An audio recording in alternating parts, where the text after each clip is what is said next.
반갑습니다 여러분, 에이텐트입니다. 오늘은 슈퍼카를 좀 구경하기 위해서 중고 매장에 좀 방문했고요. 높이가 이렇게 낮은 줄은 몰랐어요. 재원을 찾아보니까 전고가 1136mm네요. 거의 이전에 제가 로터스를 잠깐 앉아본 적이 있었는데 거의 로터스하고 비슷한 정도의 전고를 가지고 있는 것 같아요. 역시 슈퍼카는 상당히 좀 낮구나 하는 거를 알게 되었습니다. 람보르기니, 와, 상당히 공격적이네요. 이전에 이제 페라리나 옆에 있는 모델을 좀 살펴보다가 지금 아벤타도로를 보고 있는데 디자인 자체는 상당히 좀 미래지향적이고 예술적이다 하는 모습을 보일 정도로 아주 공격적인 스타일링을 가지고 있습니다.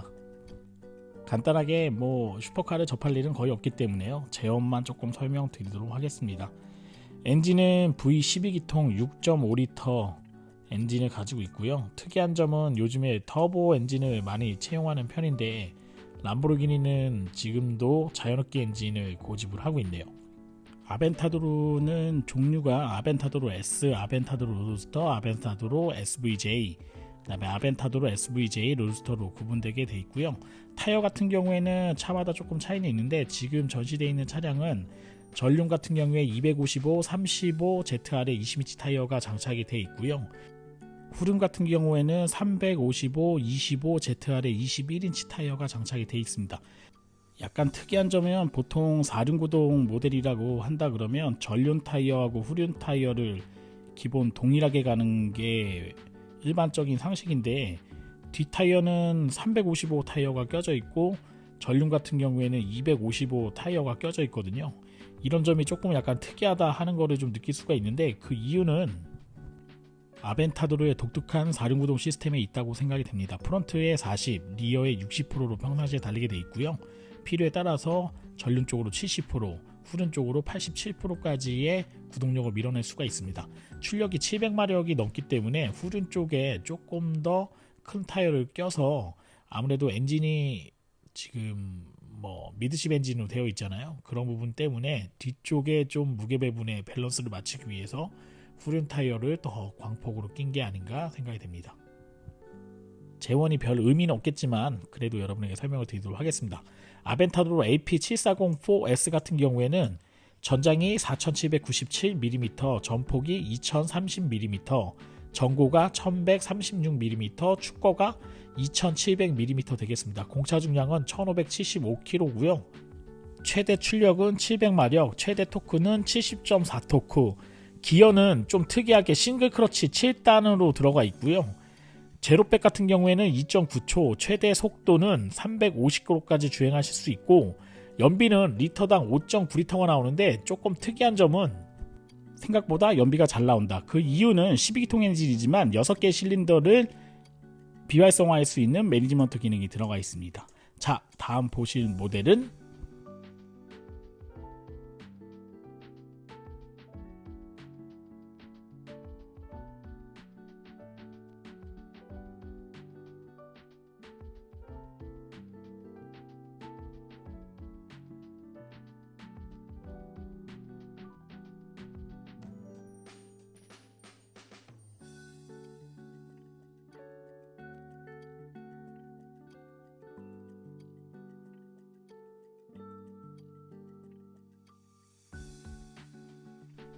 람보르기니 우라칸 퍼포만테 LP6404입니다. 람보르기니는 전통적으로 사용했던 LP 엔진이 뒤에 있고요. 새로 배치로 되어 있던 이탈리아의 약자거든요. 거기에 640, 640마력의 4륜을 의미하고 있고 퍼포만테라고 하는 거는 영어로 퍼포먼스라는 거를 내고 있거든요. 이전에 판매했던 람보르기니 가야라도의 슈퍼레제라, 가볍다는 의미의 그런 버전이 있었는데 그 모델의 후속 모델로 보시면 딱 맞을 것 같습니다. 이것도 의미는 별로 없겠지만 재원을 좀 설명드리도록 할게요. 전장은 4506mm, 전폭은 1924mm, 전고는 1165mm, 휠베이스는 2620mm고요. 공차 중량이 상당히 좀 낮네요. 1382kg 정도를 가지고 있고 엔진은 V10기통 5.2리터 엔진을 채용을 하고 있습니다. 조금 특이한 점은 아벤타도로하고 반대로 보어하고 실린더가 좀 차이가 좀 있어요. 롱 스트로크에 92.8mm의 스트로크로 좀 가지고 있고요. 출력은 640마력, 최대 토크는 61.2토크 나옵니다. 우라칸 퍼포먼테 같은 경우에는 하이브리드 카본 복합 샤시를 사용해서 무게를 상당히 좀 줄였고요. 그 다음에 이전에 사용했던 약간 영민하지 못했던 그 2기어를 버리고 람보르기니 최초로 듀얼 클러치를 장착을 하고 있고, 경쟁 상대인 페라리의 458이라던가 이런 모델을 넘어서기 위해서 기계적인 그런 퍼포먼스를 좀 많이 보여주고 있고요. 퍼포먼테 같은 경우에는 610마력에서 30마력을 올렸어요. 엔진 흑배기를 좀 튜닝을 해서 올렸고, 카본 버킷 시트가 기본으로 장착이 되어 있고요. 그 다음에 새롭게 설계된 단조 휠이 장착이 되어 있고, 앞뒤에 포짓 카본 범퍼하고, 그 다음에 새롭게 디자인된 티타늄 배기 라인이 좀 들어가 있기 때문에 40km에서 50km 정도로 감량할 수 있었고요. 일반 노멀 우라칸에 충분한 테스트를 거친 그 마그네틱 라이드 컨트롤이 좀 들어가 있어요. 그래서 이런 부분이 템핑 조절하는데 좀 유리한 면이 있고요. 크로스 타이어를 기본으로 장착을 하고 있습니다. 전륜 타이어 같은 경우에는 245, 35 ZR의 20인치 타이어가 장착이 되어 있고요. 후륜 같은 경우에는 305, 30 ZR의 20인치 타이어가 기본으로 장착이 되어 있습니다. 앞뒤 서스펜션은 W15이고요. 제로백은 아벤타도로하고 동일하네요. 아마 무게가 좀 가벼워서 그런 게 아닌가 생각되는데, 제로백 같은 경우에는 2.9초, 보통 이제 슈퍼카 같은 경우는 제로 200을 좀 많이 내는 편이거든요. 제로 200이 8.9초 나오게 되어 있습니다. 우라칸 퍼포먼테 같은 경우에는 최고 속도가 351km까지 달릴 수 있고요. 연비는 한국 기준으로 6.6km, 리터당 6.6km 나옵니다. 슈퍼카기 때문에 6km면 준수한 수준이 아닌가 생각됩니다. 다음 소개해드릴 모델은 현재 한국 시장에서 가장 핫한 SUV, 슈퍼카 SUV가 아닌가 생각이 됩니다. 람보르기니 우루스를 소개해 드릴 건데, 제가 듣는 소문에는 색깔별로 200대 정도의 공식 계약이 들어가 있기 때문에 현재 계약을 한다 그러면 2년 정도의 대기 시간이 걸린다, 이렇게 나오는 모델이 지금 보시고 있는 람보르기니 최초의 SUV 우루스 되겠습니다. 가격은 2억 한 5천만원 정도에 시작을 하게 돼 있고요. 엔진은 아우디 S에서 판매됐던 그 엔진이 장착되어 있는 것 같아요. 트윈 터보 V8 엔진이 장착이 되어 있습니다.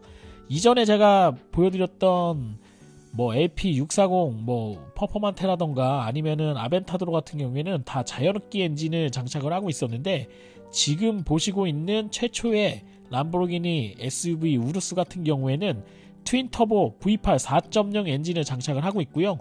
트랜스미션은 자동 8단이 들어가 있습니다. 배기량은 4000cc고요. 최고 출력은 650마력, 최대 토크는 SUV지만 가장 높은 토크를 가지고 있어요. 86.7토크를 가지고 있고, SUV 모델인데 최고 속력을 305km까지 주행할 수 있습니다. 제로백은 무려 3.6초고요.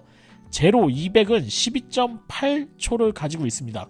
연비는 리터당 7.9km로 가게 되어 있는데 상당히 좀 준수한 수준이 아닌가 생각이 됩니다. 물론 이런 연비가 나오지 않을 거라고 저는 예상을 하죠. 자, 이제 전장 같은 경우에는 5112mm고요. 전폭은 2016mm, 전고는 1638mm고요. 휠베이스가 상당히 좀 길어요. 3003mm 되겠습니다. 공차 중량은 2199kg 되는 모델이 지금 보시고 있는 람보르기니 우루스 모델 되겠습니다. SUV 모델이지만 람보르기니가 고집하고 있는 차체는 3분의 2, 창문은 3분의 1 비율로 그대로 적용되어 있기 때문에 이 비율은 람보르기니 아벤타도로 우라칸에서 볼 수 있는 동일한 비율이거든요. 어느 곳을 보더라도 이 차가 분명히 람보르기니구나 하는 거를 바로 알 수 있는 모델입니다. 아마 람보르기니 우루스가 잘 팔리는 이유는 딱 한 가지인 것 같습니다. 요즘 SUV에 대한 수요가 상당히 좀 높아진 것도 사실이지만 슈퍼카라는 그런 영역의 성능을 가지고 있고요. 그 다음에 SUV가 가지고 있는 오프로드 성능도 동일하게 제공을 하고 있기 때문에 상당히 좀 인기가 높은 게 아닌가 생각됩니다. 기본 주행 모드는 스트라다, 스포츠, 코르사 이런 서킷에서 주행할 수 있는 그런 모드를 제공을 하고 있고요.